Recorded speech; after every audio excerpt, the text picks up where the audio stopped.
Time for one of my favourite half hours of the week. Frankie, how is oneself? Very, very good, thank you.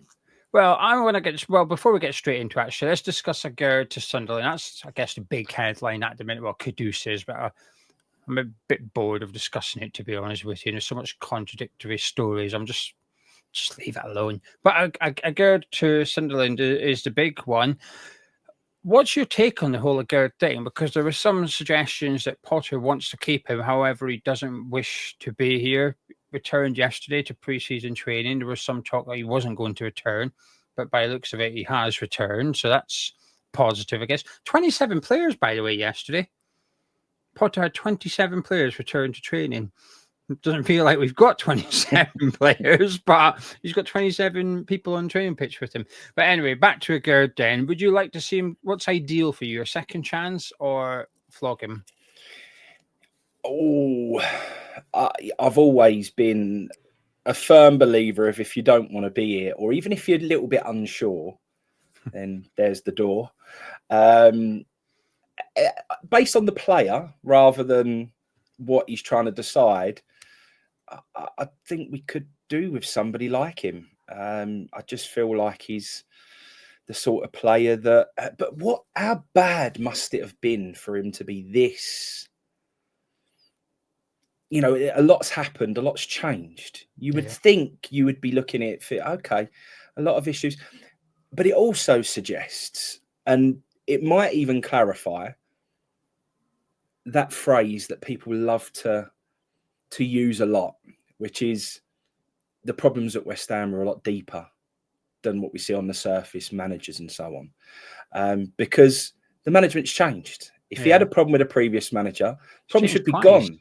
This is it. So the problem was when Moyes was here.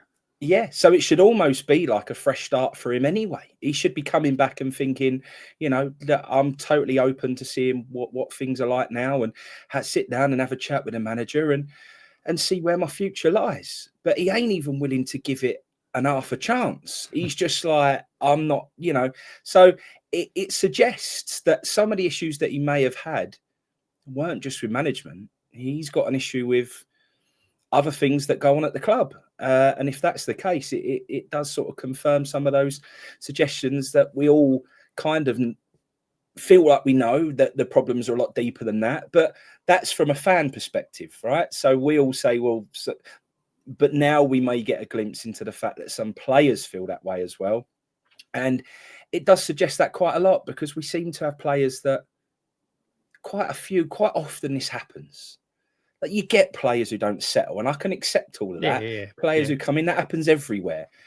But we have players who come in and never see the light of day again. Or we have people like with what happens with Cornet, or whatever it may be, you know, whether it be Skamaka and how things ended up with him, or Haller, or whoever it is. This happens far, far too regularly.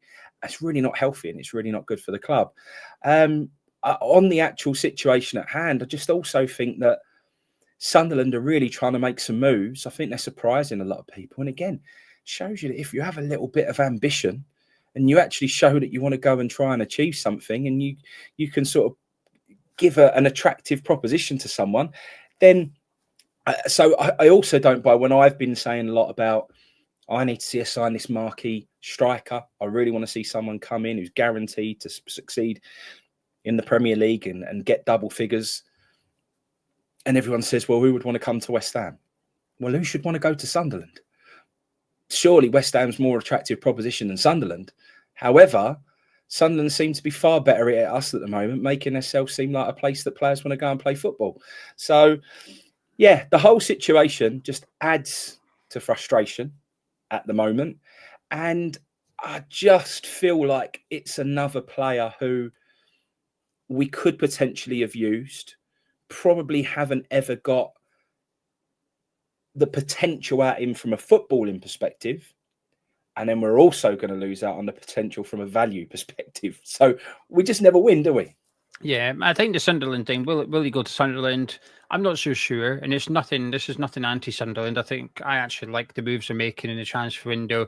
They've beefed up their off-the-pitch team in terms of the recruitment side of it, getting the former director of football from Roma. As soon as he became available, right, let's get him to Sunderland as well. they're showing a lot of ambition, and I like it. I do like it. I still think they need a striker, but I think the issue with Aguerd is I'm not sure he's suited to the Premier League. So I think going to Sunderland, I think the problem still remains, which is I'm not sure you're going to cope with this. And the way that I anticipate Sunderland to be playing next season, which may see a lot of being a bit pragmatic and playing counter-attacking football, especially away from the Stadium of Light, I think Sunderland will play like that. And I think we've seen a West Ham Aguerd struggles with that, which is box defending, lots of crosses to defend. He struggles with that. He's not very good in the air. So I think those issues would still remain, even if he went up to the northeast. So I think his fresh start may be in regards to the playing style as much as it is potentially getting away from West Ham.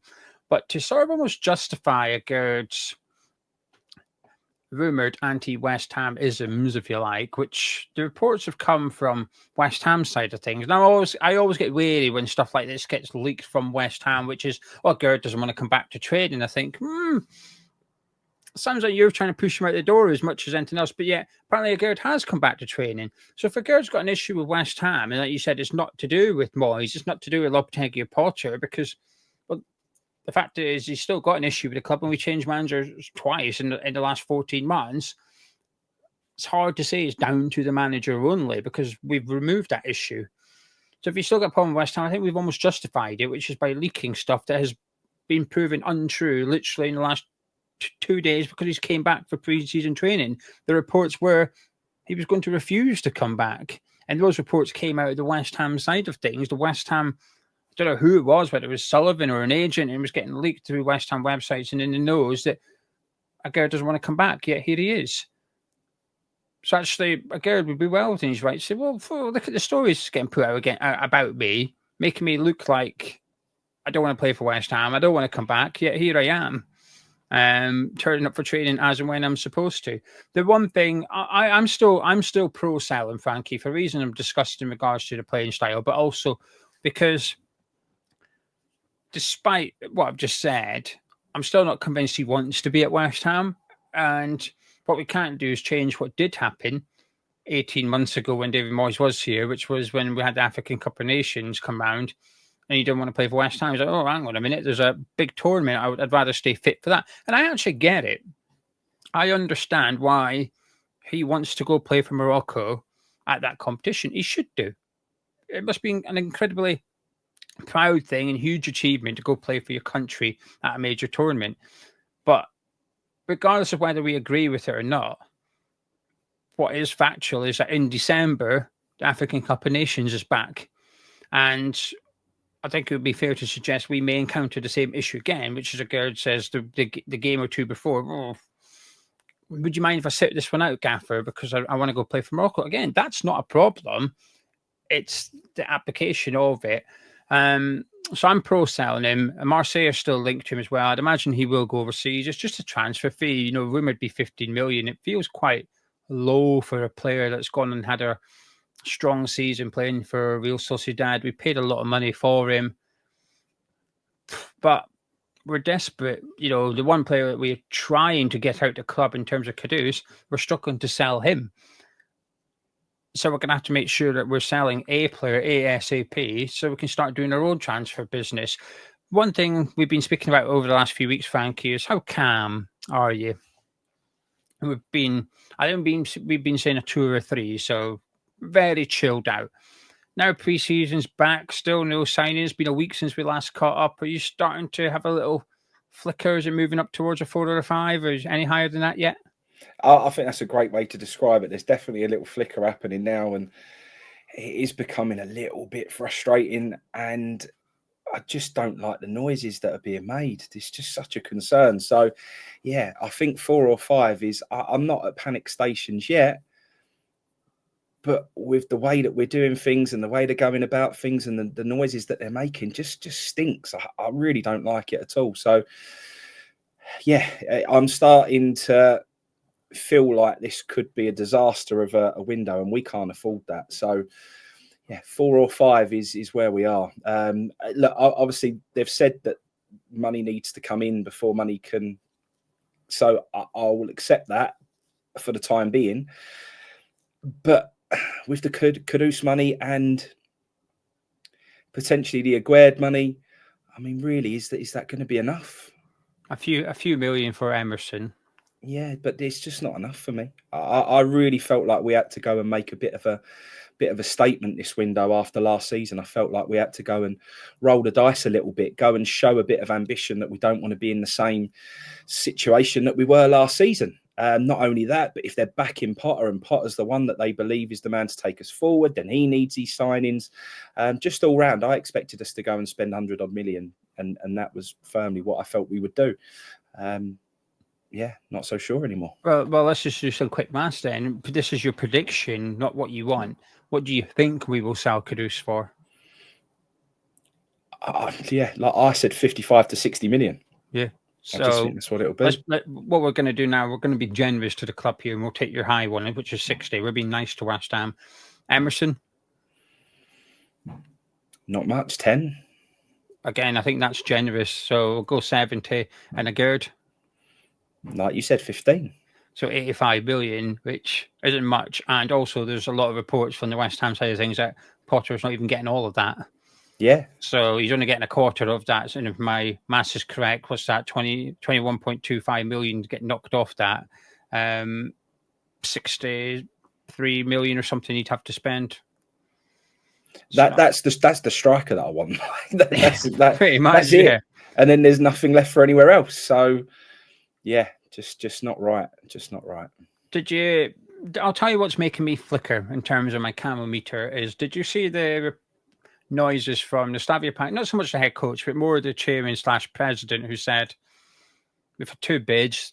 Neither of them have reached our transfer value of Doof, which is 20 million euros, so 17 million quid. Basically, we want 70 million pounds, and if someone pays that, they can have him. But if they don't pay that, they ain't getting him. Did you see those comments or whatever? Yeah, I did, yeah. So what's making me a little bit worried is that we've bid twice, had them both rejected, and you've now got the other side of it, which is Prague, very publicly stating the price. And I don't feel like it's an offensive price. It's not like we've gone to them and they've said, 30 million quid. Oh, all right, okay, fair enough. We're backing off of that one. But it doesn't feel a price that's unrealistic. This is where I like to Hamish Chat subscribers a lot, because I can gauge their reactions to things that I don't have an opinion on. So I've never heard of Doof until a month ago, right? So it's hard for me to think. But there's people that comment all the time, and there's people that really rate him and know him, and they think that this price is actually like very reasonable for the player you're getting. So because of that, that gives me a little bit of confidence and things. Okay, right, well, I'm happy with that. I'm willing to believe the subscribers, and that's a fair fee. So what makes me a little bit the flicker thinks, hang on a minute, like if we're pissing around with this, if this is Graham Potter's number one guy, and we're still dragging our feet and making this more difficult than it perhaps needs to be, A, we really are skint, or B, we're really bad in negotiating, or C, both, and I imagine it is a bit of both. Or it's D, we need to sell before we can buy, which is what we've been told all along. And I've never believed it. I've never bought into it.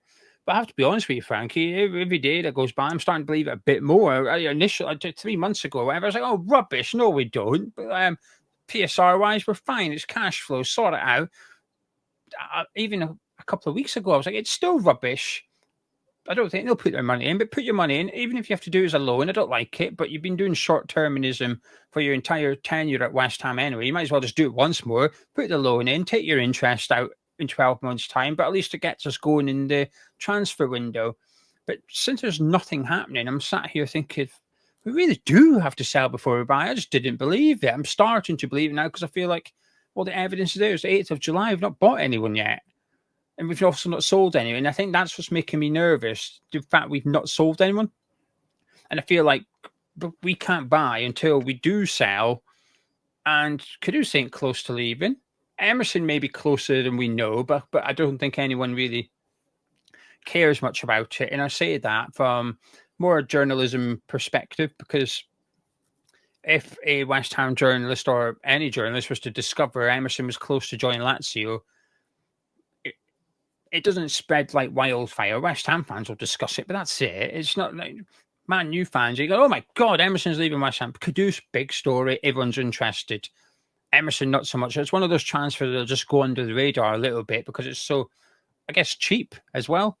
But yeah, because we've not sold anyone, Frankie, that's why I'm starting to get worried, because I'm also starting to believe the whole sell before we buy thing. And I think it's embarrassing to be in this set of circumstances, because when you look, like you said, at Sunderland, got the checkbook out, and they're not just writing one or two, they're on to their fourth or fifth check already. How much? 25? Yeah, 25 million. We'll have a bit of that. Petrovic, the goalkeeper that we were linked to, that a lot of West Ham fans like, Sunderland are going after him as well. I think, bloody hell, we're competing with the promoted teams for transfer targets here, and we're losing. It's not an ideal set of circumstances, is it?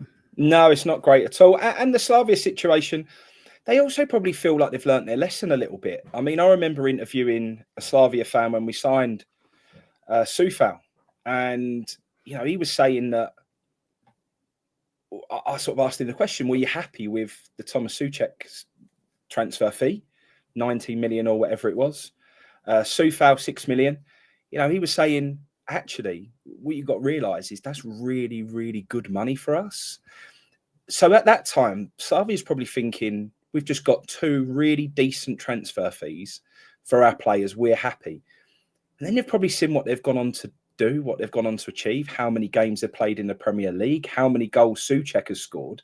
If you actually look at what Souček, in terms of what he's delivered in terms of goals, important goals that he scored, it's stuff an like incredible that. signing, like pound for pound. It's pound for how much do you have to go and sign to get that return from another player? I know people doubt he's footballing a bit, all that, but get the same return. You've got to go and spend 40 odd million for a player like that on average. I know there are different occasions and people come in and there's bargains out there. I get that.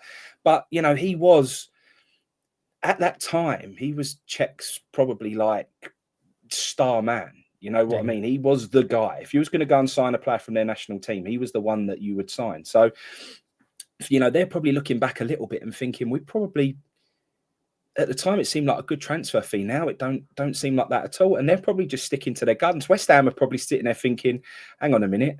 A couple of years ago, we come in here and we took this player out of here for 10 million, no problem.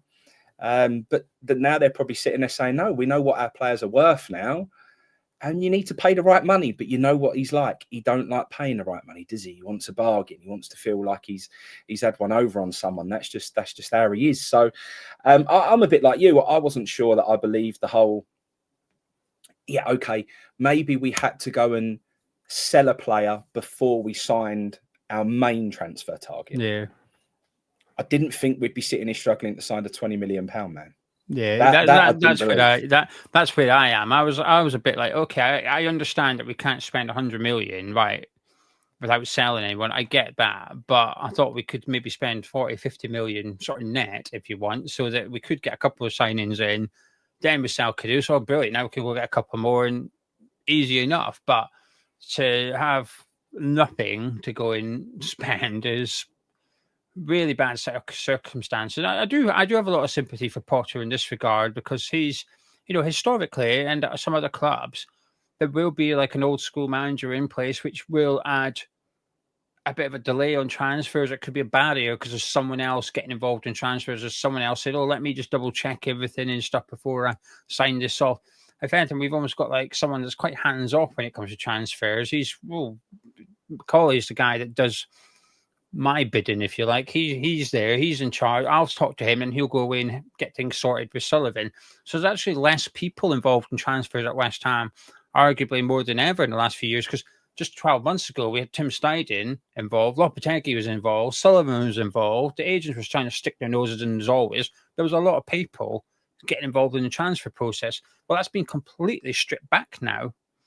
We don't have anywhere near as much people, so the process should actually be quicker, if anything. And I guess to some extent it could be, which is, well, we've identified Doof, let's go get him. But the problem is the guy with the checkbook has hid it, and he won't get it out until he receives his own one, first of all. Tim Steidten's been speaking to Germany, Sky Sports. I don't know if it was today, Frankie, but it came out today anyway. Random, but quite interesting. He said Fulkrug was only £17 million. So was just nice. I thought it was nice to have that clarity. You know, we didn't know how much it was. Snyden said he cost 17 million, and he texted him a couple of days ago, and Fulk looks like in really good condition, fired up and ready to go. I thought he looked quite good. But, you know, when you've seen the footage of all the players arriving, I thought Fulk looked quite lean, actually.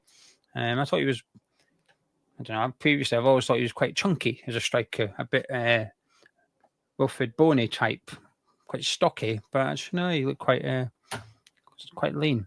So yeah, well, I will welcome that man turning into what everyone hoped he would be last season, because we need it. Yes, so we do. I am very, very happy to eat humble pie on that one and see him go and start fast and come in and prove that he is that elite level, not elite, but, you know, really high standard European level striker who is going to go and get that plus 10 goals next season. So yeah, I really hope that does come true. I'm hoping that Somerville's actually like fit and ready to go as well, because he in the photos and stuff he's involved with the rest of the boys, isn't he? Yeah. We had all this stuff again. This is where I sometimes really don't like these leaks coming out of the club at the end of the season. Always refusing to have surgery, and it's delayed his progress, and he's not going to be back till September. And I thought, it's a young lad making a very big decision about his body. He's trying to let it heal naturally, and then he's had to go under the knife. But it doesn't bother me. Let him do what he wants, kind of thing. Because how many times at West Ham have we seen players go get the wrong treatment? We've literally spoken to him on this channel and on Patreon. Dean Ashton's a prime example, basically. He sits there and he says that the treatment West Ham made me get was wrong. It wrecked my ankle. And eventually I went and got my own treatment in Germany, and it sorted it out.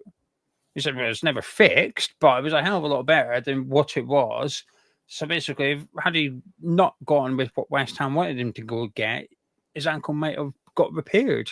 But because he got the wrong treatment, and it just made it even worse. And I think sometimes you can make it worse sometimes going and getting that surgery so early. I'm hoping that he comes back. I'm hoping he's available for pre-season, and because I'm looking forward to seeing him. But I saw him involved with the rest of them, and it gave me a bit of hope that maybe he's a bit fitter than perhaps what we've been told over the last little while. So that's positive. Anyway, can you smell that? Smell at your end, Frankie? It's 10 goals from Fulkrug, that is. That's what it stinks of Fulkrug double figures this season. I can. Do you know what? I wouldn't want that bet again. If he is back and he is fit and ready to go, maybe, just maybe. I hope so. Anyway, our first friendly next Saturday. It's come around quick. I think it's because of the Euros and the Club World Cup still going on. This is what I can't get my head around. The first semi-finals tonight, and the second semi-finals tomorrow in the Club World Cup. Now, I see it as, do you see the Club World Cup as part of last season? Yeah, I do, yeah. So, Chelsea are still playing last season, where we play our first friendly of next season, next Saturday. Like, it's just merged into one because of that tournament. It's just, like, removed the break from football. There hasn't been one, so like, bloody hell, the football's back next Saturday already. We're playing Grasshoppers, which should be good. Do you think we'll sign Doof? What's your vibe?